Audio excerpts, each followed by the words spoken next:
from WCIA 3 Plus with your hosts Glenn Kinley, Courtney Layne Brewer, and Tristan Thomas. This is the SEFQ, your Illini Nation WCIA 3-in-1 podcast. Welcome into the WCIA 3-in-1 Your Illini Nation podcast. I am Courtney Layne Brewer. I haven't been on in a second. We have a couple new bells and whistles, but I am joined, of course, by Tristan Thomas. Hey, there we are right there. And we have a lot to catch up on. We're coming to you on the evening of July 21st. So we're coming up on Big Ten Media Days, or a week from today, from the 21st. We've had a lot going on across the board. Today, on Tuesday, I spoke with the women's basketball team. We're going to hear from Shauna Green. But there's been a lot. All kinds of summer stuff to go over, all kinds of local stories. You can find it all on our website. But football season is quickly approaching. It's always this time of year. It's like so close you can taste it, and I'm just like, oh, I can't wait. Can't wait for all that goes with it. The fantasy football, the Illini football, NFL. It's like once it gets going, it is fast paced, and I can't wait. Is the best time of the year. If you've not tuned in, Tristan is spearheading a countdown to kickoff series where every day for the 50 days leading up to kickoff, we've highlighted not the best, but the most notable. Yeah, a lot of the best. A lot of the best to wear a number. So today, as we're recording, it was number 44. Do you remember who it was? Britt Miller, current head coach of the St. Teresa Bulldogs. And it's been a lot of linebackers through the 40s. No surprise. Illinois, that's one of the, throughout the history of Illinois football, linebackers are pretty predominant. And the 40s, just by nature, you might get a running back every now and then, but that's kind of, we'll get into. The 30s are a little bit more hit or miss. They're just kind of more random, I guess. Then you get into the skill guys in the 20s, some defenders and whatnot, and then a lot of quarterbacks near the end. But it's a lot of fun. I love going through the archives, looking through the past games and all the past footage. I can kind of remember some of those games. Like, I was watching it a little bit. But yeah, it's been a lot of fun. Yeah, it's been a lot of fun. I say all that to say it's been a lot of fun to have those on air every day, because every day it is a reminder of how close we are, and I cannot wait. One of the big things Tristan and I want to chat about today, last week, Athletic Director Josh Whitman signed a 10-year hefty money contract extension. Congratulations are in order to him. It is something that I don't even think I need to say this statement with a clarifier. It is a well-earned extension and raise for Whitman after a year where you've seen the Final Four, obviously, another win in the women's tournament, back-to-back historic seasons on the football field, plenty of things to celebrate in non-revenue generating sports, and it's just been a really exciting time for this guy who bleeds orange and blue. Absolutely. I mean, when he came in, he said, "We will win," and that Illinois has won. Like, that's across the board. It took a little bit, especially with football, the Lovie Smith thing up and down, and some success, but really taking the next step under Brett Bielema. I mean, 19 wins over 2 years. That's beyond expectations for Illinois football. I think you really, the athletic director is going to be judged on football and men's basketball, especially men's basketball here, and get to the Final Four. Again, adding on to all the Big Ten success, all that's been done, and overall, just across the board, a lot more good than bad. You just had to fire the softball coach and Tyra Perry, and kind of a new era there with Jenna Hall. And then there's definitely some sports you wish maybe there'd be a little bit more. Volleyball being the one at the front of my mind. We've seen that program get to the Final Four, and now it's a program that struggled to make the NCAA tournament or compete in a tough Big Ten, no doubt about it. But for the most part, Josh Whitman has he's delivered on pretty much every promise, and just been everything you could ask for as far as an athletic director, a guy who's at the forefront of all of the NCAA stuff, as who's on the chair of I'm going to get something wrong with that, but working with the NCAA, doing a lot of high level things to coordinate with the NCAA. Yes, with his lawyer background and all that, gives you a lot of cachet and just a professional, a guy who knows. And dealing with health issues this summer. Yeah, absolutely. I mean, he talked about having to be like face down and couldn't even see, and was, not the greatest texter, he said, obviously, with just the eye stuff he had going on. But yeah, glad to see him fully healthy. And then just all that he brings. I mean, from the the coaches he brings and retains. That's a big thing too. You haven't had too many coaches, moving around. You brought in Brett Bielema, you brought in Shauna Green and Brad Underwood, and you've kept them here. That's I think a underrated part of it as well. Shauna Green, we're going to hear from her here in a second. We've heard a lot from members of the women's team this summer period, and it's been exciting. This team is returning 11 members of last year's team. I will just say today I had the first chance to speak with Manuela Alves. Yeah. She's a Brazil native who came here last year as a freshman, tore her ACL very early in the practice period and wasn't able to practice. She is a firecracker. She is so much fun.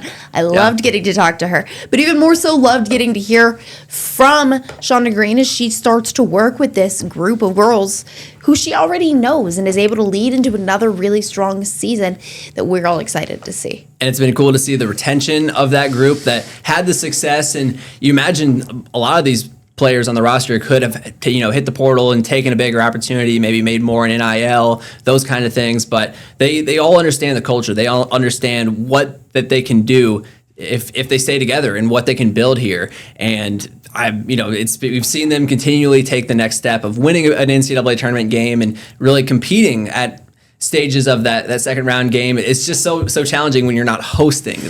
That's why you don't see as many upsets. Part of why you don't see as many upsets in the NCAA tournament is it's not neutral site. You get these, the 1 seed, 2 seeds getting to host. And Shauna's like, that's kind of the next step. They want to be able to be one of those top 4 seeds.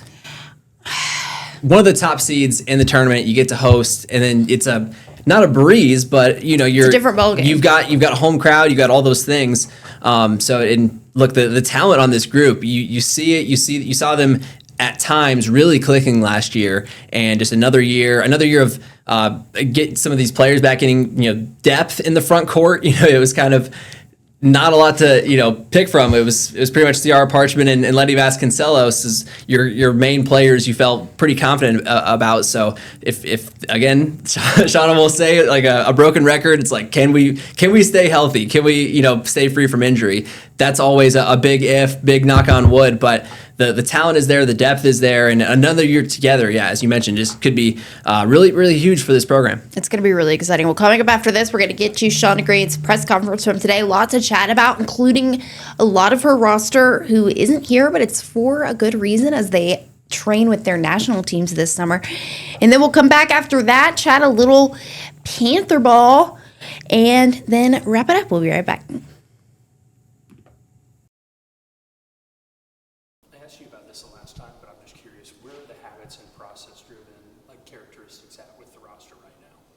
I think every day we're developing more of the ones that we want to be, part of our culture. So I think the competitive spirit, it's been fun the last week or so to see us really playing more 5-on-5 and really getting after it. And so that's been great.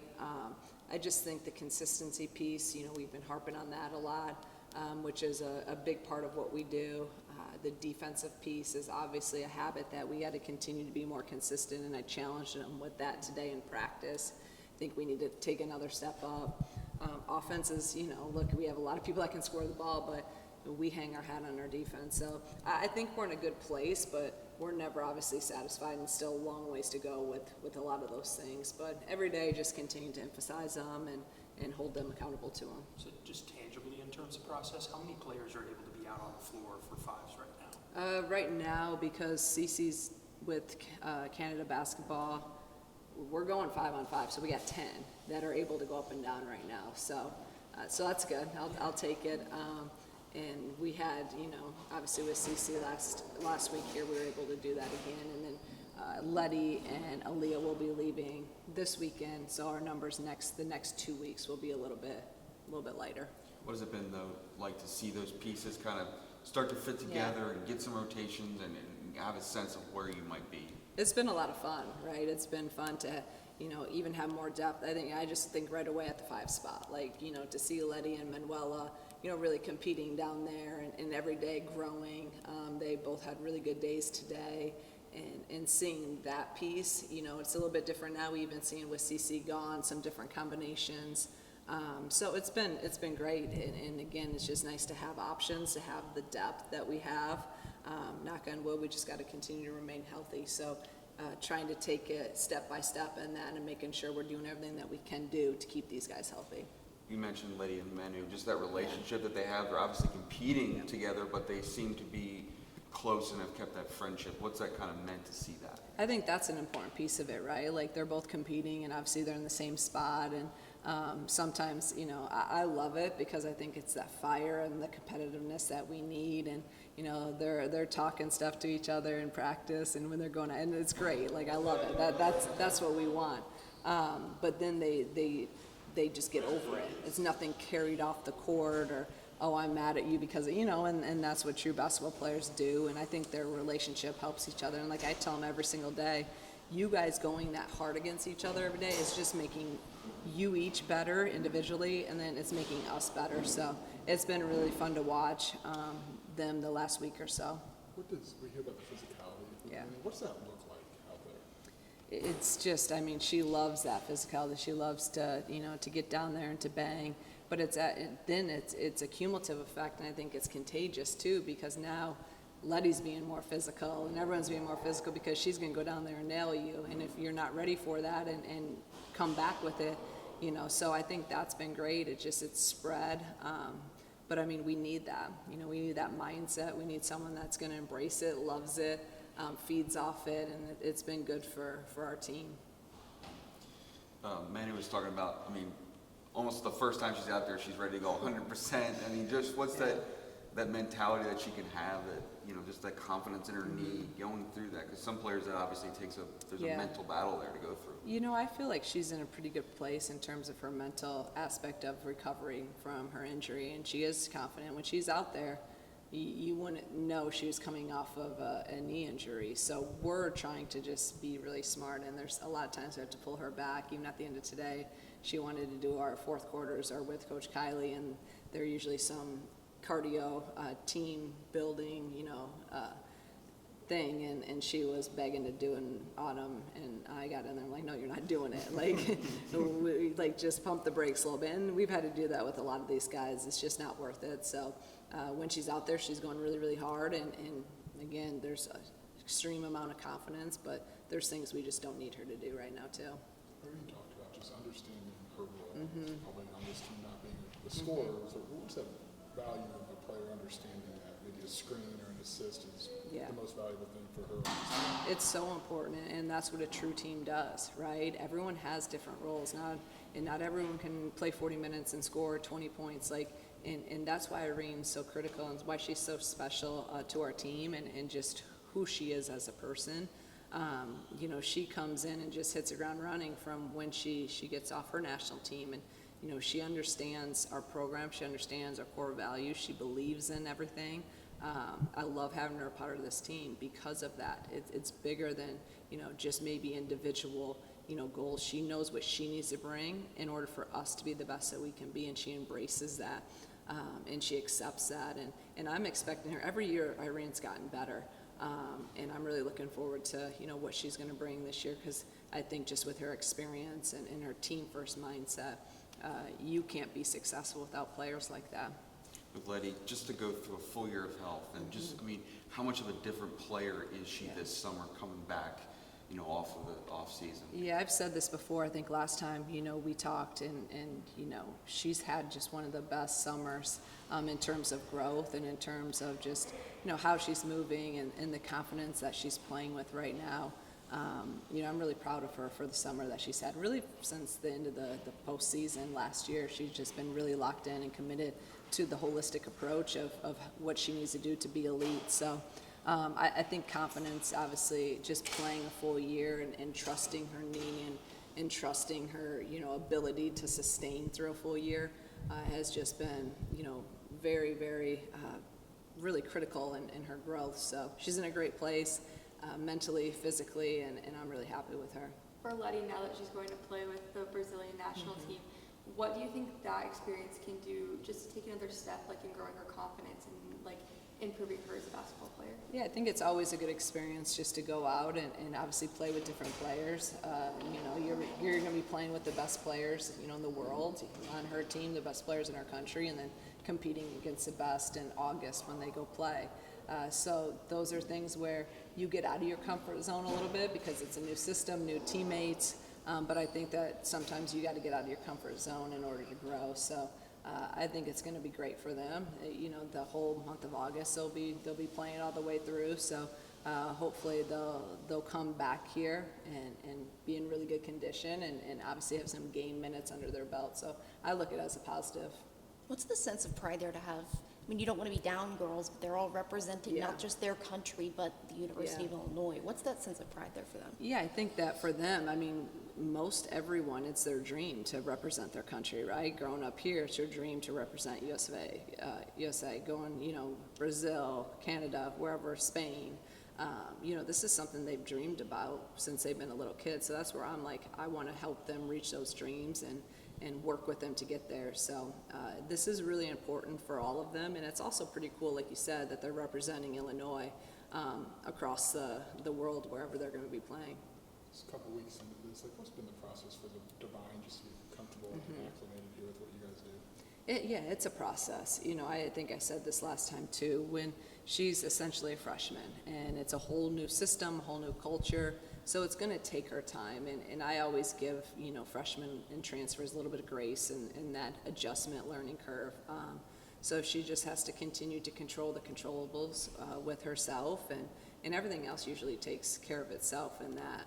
When you work hard, when you come and you're focused every day, then all the pieces usually fall into place. So those are things we're just continuing to get her to understand, and everything else she'll be fine with. How's scheduling coming along? And do you have a guiding philosophy this year, trying to go harder, same? Yeah, we're getting there. Actually, I just got news of someone that dropped us, which was a top 10 team. So I'm not happy about that right now, but because we did want to go out and try to, you know, schedule harder. So we're going to have to try to find someone to take the place of that, whether it's in our tournament that we're in or just a home and home. But I think even all of our mid-majors that we're playing have either won their conference last year. They're all good teams. Obviously, you're going to have a few of those bye games in there, but I want to try to not have as many. I mean, you're going to see us, you know, go and start a home and home on the road against a mid-major team. Like, people are probably like, why are you doing that? But I want to try to get good, solid net games, and if we have to go and start a home and home, then we'll do that. We're going in a tournament where we'll play a couple, you know, good teams in that and P4 teams in that. So just trying to continue to elevate and rise the schedule.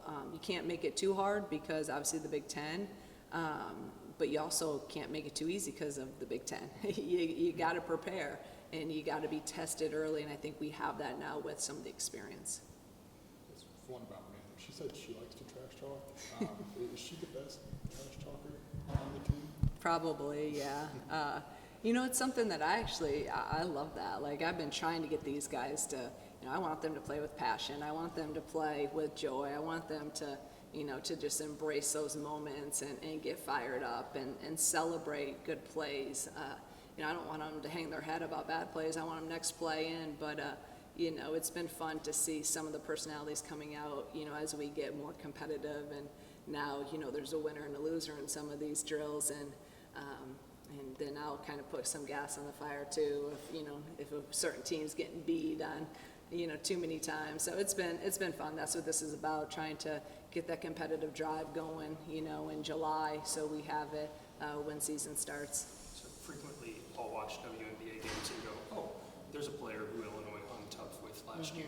What does that do for the confidence of your team to see opponents go on and perform at a high level at the next level? Yeah, as we're trying to build this, and as we were younger, now we're getting to be, you know, an older team, I think it just, like you said, gives them that confidence. Hey, I can play with this person or that person. Oh, we played against these guys, you know.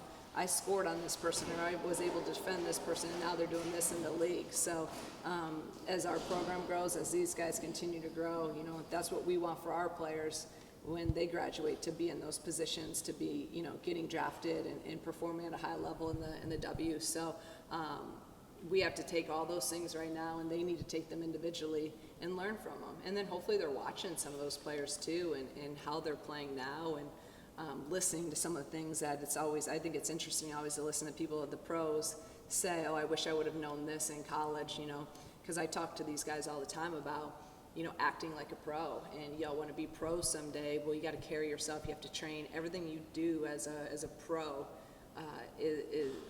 everything is about being the best that they can be. And I want our guys to continue, to start thinking like that and continue to think like that now at the college level, so they're prepared. This is the SEFCU, your Illini Nation, WCIA 3-in-1 podcast. Welcome back. I'm sorry if I was making a face. It didn't used to do that. And I'm just going to say straight up, I didn't know we had a bump. That's cool, though. We are back. That was head coach Shauna Green entering her 5th season with the Illini. Really great stuff from her, as always. We're going to jump from orange and blue to all blue.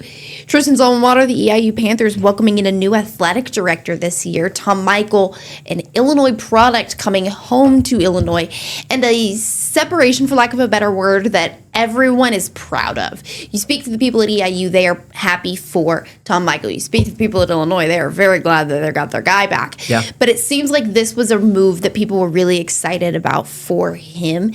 And now you've got this new athletic director who, frankly, I have not learned a ton about. Tristan, I know you're going to speak to him later this week. Yeah, Mark Wilson coming over. That spent a long time previously at Tennessee Tech, so well familiar with the OVC. I'm curious to ask him just about why EIU. Why was this a place that was attractive to you to take the job? And as a mid-major athletic director, I imagine it's a challenging times with the NIL and some the budget cuts. I mean, EIU's had to cut out the women's tennis program.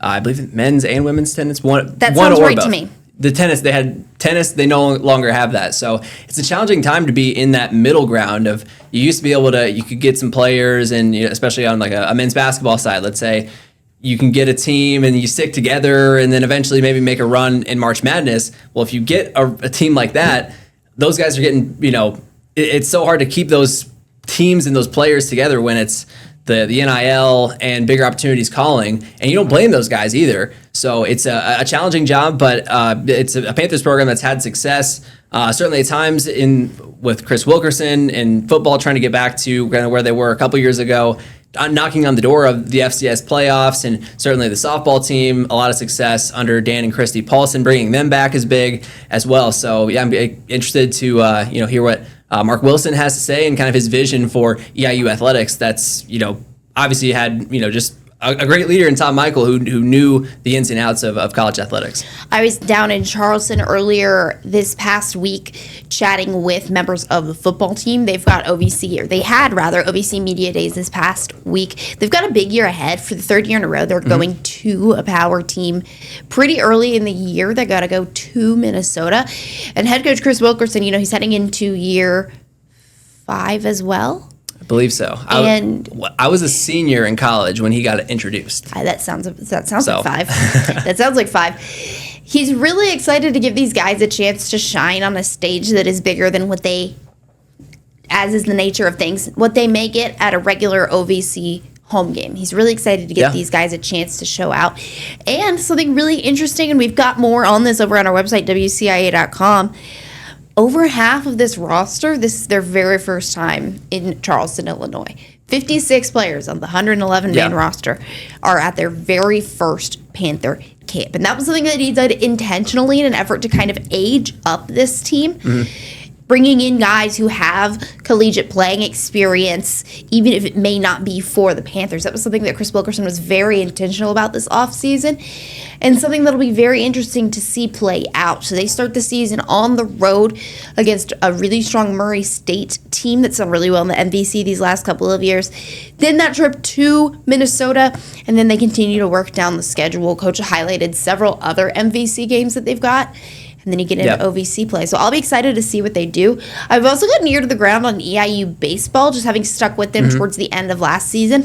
And now I'm bringing in a new pitching coach to work with the OVC Pitcher of the Year. So all of that coupled with the new athletic director, it's a lot going on in Charleston, but it's a lot of good. Yeah, the EIU baseball program, another one that's seemingly always competing for the OVC title, and I saw them win the regular season a couple years ago. So, and with the football team, that makes a whole lot of sense. I think if you can get old and stay old, that's what Brad Underwood says on the basketball side. But I think it applies to football as well. What was frustrating at times from teams I've watched and covered over the years of when they'd say, "Oh, we're going to bring in all these freshmen, they're going to get all this experience, and they may lose some games right away, but they're going to come in their senior year. By the time we keep them for 4 years, they're going to be great, and then they can't keep them 4 years, and then it's just the cycle starts over again." So if you go the transfer portal route, age and experience can really help you out, and would like to definitely see the EIU team get back to where they were previously. Pierce Hawley is the quarterback, and a team that made a run.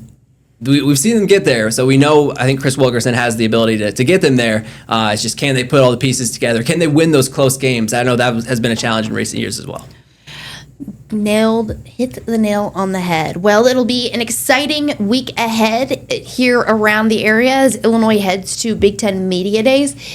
Head coach Brett Bielema will be joined by some other guys up in Chicago to preview the upcoming season as we get closer and closer to football season. You good if I send us home, Tristan? Go ahead. We'll have all of your coverage from Big Ten Media Days as well as continued coverage as we lead up to the best time of the year over on WCIA.com. For Tristan Thomas, I'm Courtney Layne Brewer. Thanks very much for joining us.